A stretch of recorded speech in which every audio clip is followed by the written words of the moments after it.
प्यारे दोस्तों, नमस्कार। आज मैं आपको धनतेरस की एक रोचक कहानी सुनाने जा रही हूँ। कार्तिक कृष्ण पक्ष की त्रयोदशी तिथि के दिन धनतेरस का पर्व पूरी श्रद्धा व विश्वास के साथ मनाया जाता है। धन्वंतरी के अलावा इस दिन देवी लक्ष्मी और धन के देवता कुबेर की भी पूजा करने की मान्यता है।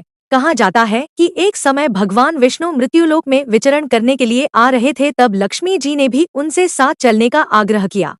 तब विष्णु जी ने कहा कि यदि मैं जो बात कहूँ तुम अगर वैसा ही मानो तो फिर चलो। तब लक्ष्मी जी उनकी बात मान गईं और भगवान विष्णु के साथ भूमंडल पर आ गईं। कुछ देर बाद एक जगह पर पहुंचकर भगवान विष्णु ने लक्ष्मी जी से कहा कि जब तक मैं न आऊं तुम यहाँ ठहरो, मैं दक्षिण दिशा की ओर जा रहा हूँ, तुम उधर मत आना। विष्णु जी के जाने पर लक्ष्मी के मन में कौतूहल जागा कि आखिर दक्षिण दिशा में ऐसा क्या रहस्य है जो मुझे मना किया गया है, और भगवान स्वयं चले गए। लक्ष्मी जी से रहा न गया और जैसे ही भगवान आगे बढ़े लक्ष्मी भी पीछे पीछे चल पड़ी। कुछ ही आगे जाने पर उन्हें सरसों का एक खेत दिखाई दिया जिसमें खूब फूल लगे थे। सरसों की शोभा देखकर वह मंत्रमुग्ध हो गई और फूल तोड़कर अपना श्रृंगार करने के बाद आगे बढ़ी।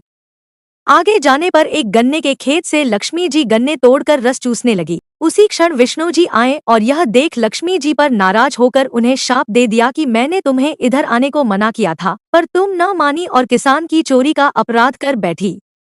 अब तुम इस अपराध के जुर्म में इस किसान की 12 वर्ष तक सेवा करो। ऐसा कहकर भगवान उन्हें छोड़कर क्षीर सागर चले गए।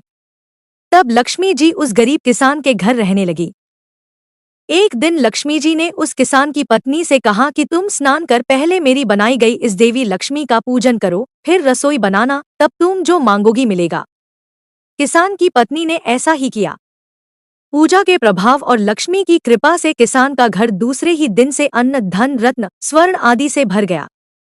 लक्ष्मी ने किसान को धन धान्य से पूर्ण कर दिया। किसान के 12 वर्ष बड़े आनंद से कट गए।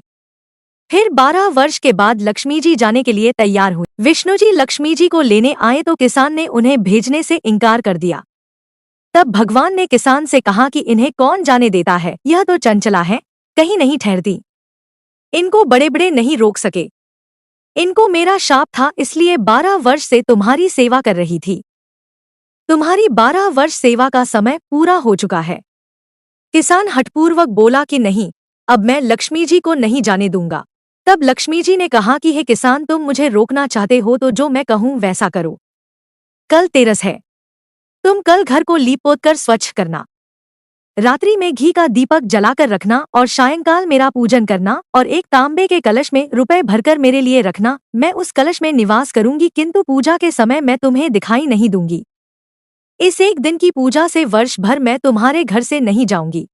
यह कहकर वह दीपकों के प्रकाश के साथ 10 दिशाओं में फैल गईं। अगले दिन किसान ने लक्ष्मी जी के कथानुसार पूजन किया। उसका घर धनधान्य से पूर्ण हो गया। इसी वजह से हर वर्ष तेरस के दिन लक्ष्मी जी की पूजा होने लगी। तब से अब तक धनतेरस पूजा करते आ रहे। मित्रों, आपको ये कहानी कैसी लगी कमेंट करके जरूर बताएं। आगे की वीडियो देखने के लिए please like, share, subscribe and press the bell icon. Thank you for watching my videos.